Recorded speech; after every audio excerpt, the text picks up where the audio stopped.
Voilà, deuxième journée que nous passons ici sur le territoire du Valenciennois, plus précisément à l'atelier du Hainaut, à Onzain.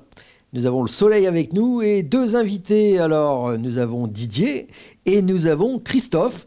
Didier, donc, vous allez nous parler de votre activité puisque vous êtes moniteur encadrant. Et on aura également donc, le témoignage de Christophe qui va nous expliquer un petit peu comment ça se passe ici, son travail. Alors, comment ça se passe quand on est moniteur dans un ESAT? C'est pas un métier comme les autres. En fait, on sent qu'il y a quand même une grosse dimension sociale derrière cet engagement. Oui, tout à fait. Donc, on accueille les personnes, si vous voulez, dans un but de les aider par rapport aux activités professionnelles, quel que soit le domaine rencontré. Ici, sur Onzain, bon, il y a trois ateliers de conditionnement, il y a un atelier métallerie, il y a un atelier bois, il y a des chantiers extérieurs. Donc, les activités sont très diversifiées et permettent justement d'accueillir un grand nombre de personnes en leur proposant justement différents types d'activités. Justement, comment ça se passe? Les personnes arrivent, elles ont déjà le choix de ce qu'elles veulent faire, en disant, ben voilà, moi j'arrive, je veux faire espace vert, ou c'est vous qui leur faites découvrir un petit peu le panel de vos activités, et c'est eux qui choisissent en fonction? Alors, dans un premier temps, les personnes vont venir en visite avec l'aide du service éducatif. Donc, les personnes vont pouvoir visiter tous les ateliers. Ensuite, donc, elles vont déterminer leur choix par rapport aussi à leur capacité. Peu de temps après, elles viennent au niveau de l'atelier choisi. Et là, à notre niveau, au niveau des éducateurs, donc on les accueille. Par rapport à des postes, dans un premier temps, on commence par un poste qui sera plus adapté à la personne, plus facile, et ensuite on pourra évoluer selon les capacités de la personne. Donc en fait, on ne demande pas une qualification particulière quand une personne arrive dans l'atelier? Ah non. De toute façon, la personne qui arrive, on la découvre. On a déjà, dans un premier temps, peut-être eu son parcours par rapport à sa jeunesse, sachant que les personnes ici arrivent à partir de 20 ans, 21 ans, après l'amendement Creton. Et ensuite, donc, les personnes nous proposent ce qu'elles veulent faire, on les met à différents postes, et puis on voit avec elles leur évolution. Et on s'adapte, par contre, avec différents outils à leur capacité, bien sûr. Alors, je vous posais tout à l'heure la question en vous demandant comment vous le vivez, parce que c'est un engagement plus qu'un travail. Je suppose que le fait d'avoir en fait une pierre brute qui arrive chez vous et qui au fur et à mesure des années, en fait, cette pierre est venue se tailler dans l'établissement, ça doit être également une réussite personnelle pour vous.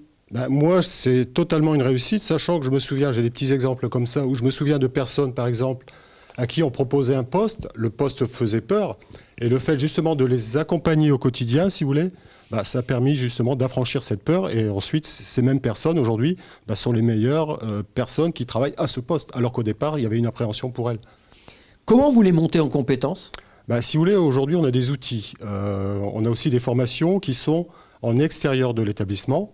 On a aussi des formations qui sont en interne au quotidien de ce fait. Et comme je vous ai dit, on commence par les plus petits postes et ensuite on évolue justement pour progresser de journée en journée. Alors justement, après vous, on va donner la parole à une de vos collègues qui va nous parler de la reconnaissance en compétences des acquis d'expérience. Elle va nous expliquer comment tout cela fonctionne. Mais est-ce que chacun des salariés que vous avez en ESAT va passer par une requalification, j'allais dire, de ses compétences, où on a des gens qui, en fait, toute leur carrière, vont rester sur le même pied d'égalité? Je dirais non. Parce que systématiquement, nous, on va toujours proposer à progresser. Je vous dis, ce sont des formations en interne. Aujourd'hui, par exemple, on a la RAE. RAE sont différents acquis que peuvent passer les personnes progressivement, et ça permet à ces personnes-là justement d'avoir une évolution dans leur carrière professionnelle. Et c'est récompensé aussi par un petit diplôme qui justement valorise les personnes et qui aussi amène par rapport à leurs propres collègues une compétition. Donc c'est-à-dire que les personnes se disent tiens, mon copain il a fait cette RAE-là, pourquoi moi je ne le ferai pas? Et à partir de là, on a de plus en plus de personnes qui s'inscrivent pour la RAE pour justement évoluer vers le top. C'est-à-dire, et avec cette RAE-là, donc c'est reconnu aussi dans les autres établissements de l'APEI, ce qui permet éventuellement aussi à une personne de changer d'établissement et d'avoir, par rapport à ce suivi, cette RAE, de connaître les capacités précises de la personne. Alors on va justement écouter Christophe, on va lui confier le micro. Alors Christophe, vous faites quoi ici dans l'établissement? C'est quoi votre fonction? Bah moi, je fais des transports avec un petit camion de 3 tonnes 5. D'accord. Et là, l'année dernière, j'ai eu l'opportunité de passer mon permis C, permis poids lourd. Là, il y a une semaine de ça, je suis revenu de FIMO. J'ai eu ma FIMO. Et là, je compte passer mon permis CE. D'accord. Donc là, c'est pareil. Vous êtes démarré en bas de l'échelle. Et au fur et à mesure des années, en fait, vous montez en compétences. Et votre permis, bien entendu, il vous sert ici au sein de l'ESAT. Mais le permis, il peut vous servir demain à l'extérieur également. Ah oui. Et donc, vous travaillez pour quel type d'activité ici? On parlait tout à l'heure des différentes activités qu'il y avait, la menuiserie, tout ça. Vous, vos transports, c'est quoi? Qu'est-ce que vous transportez dans les camions? Bah, tout dépend ce que c'est le transport. D'accord. On peut faire appel à vous pour plusieurs types de transports, en fait. Ah ouais. Bon. Et comment vous vivez, justement, le fait que vous ayez pris du grade, j'allais dire, au sein de l'entreprise? Ça a été un accompagnement, on vous a accompagné pour pouvoir monter? Oui, on m'a accompagné, oui. À travers, justement? Pour exploiter plusieurs types de transports. Bon, et la première chose, déjà, ça a été la confiance. Ah oui. On vous a fait confiance pour pouvoir arriver là où vous êtes aujourd'hui. Ouais. Si on vous a pas fait confiance, vous seriez peut-être pas là aujourd'hui, quoi. Ouais, c'est sûr. D'accord. Donc c'est là qu'on se rend compte à quel point déjà le fait d'avoir confiance en soi, mais que les autres puissent aussi avoir confiance en vous, oui. C'est très important. Vous êtes pompier volontaire en même temps, Didier, non? Pas du tout, non. Je suis diabétique insulino-dépendant et c'est ma pompe qui me dit... D'accord. C'est un petit peu hors sujet. On va vous libérer si vous voulez. Très bien. Eh bien, écoutez, merci à tous les deux d'avoir partagé ce plateau avec nous. On va vous libérer et je vais recevoir maintenant donc Madame De Vulder qui va nous parler justement de la reconnaissance des compétences des acquis et elle sera justement accompagnée d'un usager qui viendra nous en témoigner. Merci à vous, merci bien. Merci. Première région automobile, première région ferroviaire, première région agroalimentaire, première région en matière d'investissements directs étrangers pour les projets industriels, un hub logistique international, mais aussi une région avancée en matière de transition énergétique et de technologie numérique pour une économie plus responsable, plus durable, plus connectée et plus collaborative. La région Hauts-de-France, une région qui se transforme. Donc nos invités, je vous le disais, donc c'est Madame De Vulder. On a eu l'occasion donc Madame De Vulder de discuter ensemble ce midi de l'importance justement des reconnaissances des acquis et ce que vous allez en faire, parce que c'est pas le tout d'en prendre conscience. Après, il faut savoir comment on va orienter toutes ces personnes, et c'est votre travail, vous le faites au quotidien et vous le faites très bien. Donc vous allez après donc nous présenter cette demoiselle qui est venue nous rejoindre et qui va nous témoigner elle aussi de son parcours. C'est comment votre prénom? Cynthia Le Cerf. Cynthia, d'accord. Donc Cynthia, on discutera un petit peu après avec vous, puisque vous êtes vous aussi passé par ce dispositif de reconnaissance de vos compétences qui vous a permis donc de monter en compétences. Alors, on y va, vous allez me réexpliquer, parce que vous me l'avez expliqué ce midi et tous nos téléspectateurs ne connaissent pas véritablement le fonctionnement de cette reconnaissance des compétences d'acquis, d'expérience. Alors on connaît dans le milieu ordinaire la validation des acquis. Il y aurait une simulation à faire par rapport à l'un à l'autre? Alors là, on est vraiment dans un système d'évaluation des compétences, on va dire un peu en interne. Mais bon, l'interne, il est quand même un peu plus large. C'est Nord-Pas-de-Calais, donc c'est une spécificité Hauts-de-France. Mmh. On a créé un dispositif qui est tout à fait adapté pour les personnes en ESAT. Donc voilà. Ce dispositif, vous venez de nous le dire, il est régional. Ça veut dire que les compétences que vous avez évaluées ici sur le territoire valenciennois vont être reconnues dans le boulonnais ou dans le... dans d'autres périodes? En fait, moi, je dirige donc le GCMS des Calcos, dont c'est 9 associations qui sont membres, dont l'APEI du Valenciennois. Ça représente 20 ESAT. Et donc, on crée à tous ensemble des dispositifs, notamment d'évaluation des compétences. Et donc, c'est reconnu au sein de ces ESAT et associations. Alors, comment ça se passe? C'est des grilles, c'est des examens, c'est du sur-mesure, créé vraiment pour ce public-là. Donc là, en l'occurrence, depuis 10 ans, on a créé des outils d'évaluation, des grilles, des référentiels métiers. Et le principe, en bref, c'est que, par exemple, ici, ce matin, il y avait un moniteur d'un autre ESAT qui est venu évaluer, il a été formé pour ça, des personnes d'ici. D'accord. Et donc, vous, par exemple, qui êtes sur Anzin, vous pouvez très bien intervenir dans un autre ESAT. Voilà, c'est comme ça que ça se passe. C'est comme ça que ça fonctionne. Très bien. Et donc, en fait, il y a aussi une évaluation qui se fait sur la durée, c'est-à-dire non pas sur une évaluation de terrain à l'instant T, mais sur le dossier, j'allais dire. Si on faisait un rapport avec le milieu ordinaire, est-ce que ce serait une évaluation sur l'ensemble de l'année scolaire ou... Là, je dirais que c'est le travail des encadrants d'évaluer au quotidien. Ça, c'est une première chose, mais on est dans un ESAT comme dans une entreprise, finalement, sauf que là, il y a un aspect quand même plus... un encadrant, il a quand même pour former au quotidien, ce qui n'est pas toujours le cas en milieu ordinaire.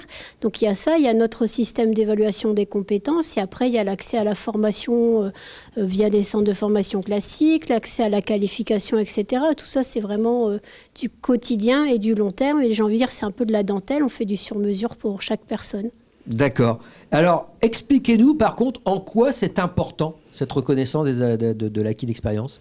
Je vais vous donner un exemple très simple. On va parler de nous qui ne sommes pas en ESAT. On a fait des études, on a passé un CAP, on a fait un bac. Pour nous, c'est normal. Mais quelqu'un qui n'a jamais été dans ce système-là, ou pire, qui a été en difficulté, le fait qu'il y ait quelqu'un qui vienne voir comment il travaille, déjà, c'est extraordinaire. Mais en plus, quand on lui dit qu'il travaille bien et qu'il sait faire, ça l'est encore plus. Quand il a l'attestation où c'est écrit, c'est encore une autre dimension. Nous, on a vu des parents pleurer lors des remises d'attestation. Donc c'est vraiment une remise en confiance en soi, et comme le disait l'intervenant précédent, ça donne tout simplement envie de toujours progresser, quoi. Ça les met en compétition positive? Moi, j'aime pas trop le terme de compétition, parce que c'est chacun avec soi-même, finalement. Oui, mais enfin, comme disait votre collègue tout à l'heure, ça crée quand même une compétition. En fait, on est tous pareils, handicapés ou pas. Quand on commence à nous dire qu'on travaille bien, on est plutôt content.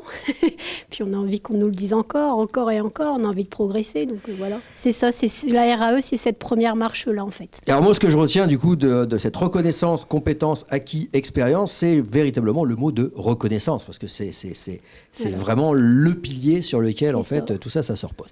Alors, on va, Zelle Le Serre, nous parler un petit peu de vous, votre vécu, parce que vous êtes passé justement par cette reconnaissance. C'est important pour vous d'être reconnu? Oui. Pourquoi c'est important pour vous?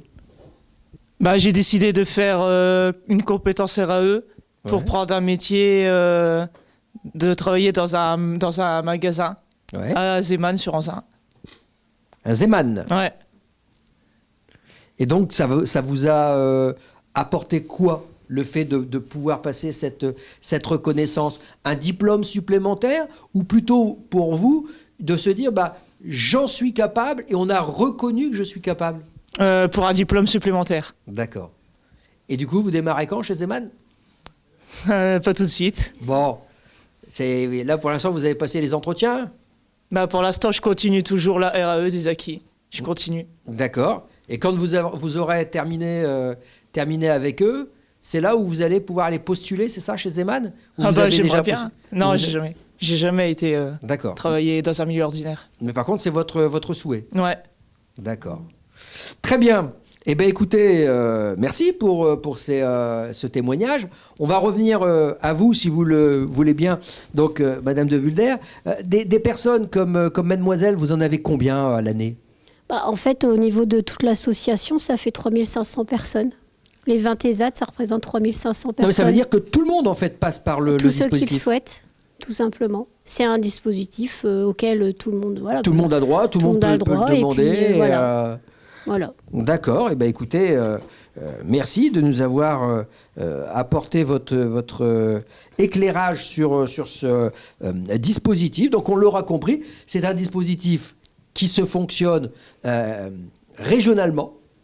Vous avez donc la possibilité d'évaluer les personnes dans le cadre de leur activité et c'est surtout une reconnaissance du travail pour eux. Eh bien écoutez, on va se donner rendez-vous demain, puisqu'on est bien chez vous. On va profiter maintenant d'un petit rayon de soleil pour aller revisiter tous vos ateliers. Et demain, on reviendra ici pour parler de l'entrepreneuriat avec une expérience très importante que nous racontera monsieur Sébastien Lomel. Il est responsable du Buffalo et pour lui justement ça a été très très important de mettre en relation le handicap avec le monde du travail, mais je ne vais pas vous dévoiler l'émission de demain tout de suite. Voilà, merci donc à l'ESAT qui nous a permis de poser nos caméras ici pour la semaine, et à nos partenaires que sont la région Hauts-de-France et l'AGFIP Hauts-de-France. À demain. Première région automobile, première région ferroviaire, première région agroalimentaire, première région en matière d'investissements directs étrangers pour les projets industriels, un hub logistique international, mais aussi une région avancée en matière de transition énergétique et de technologie numérique pour une économie plus responsable, plus durable, plus connectée et plus collaborative. La région Hauts-de-France, une région qui se transforme.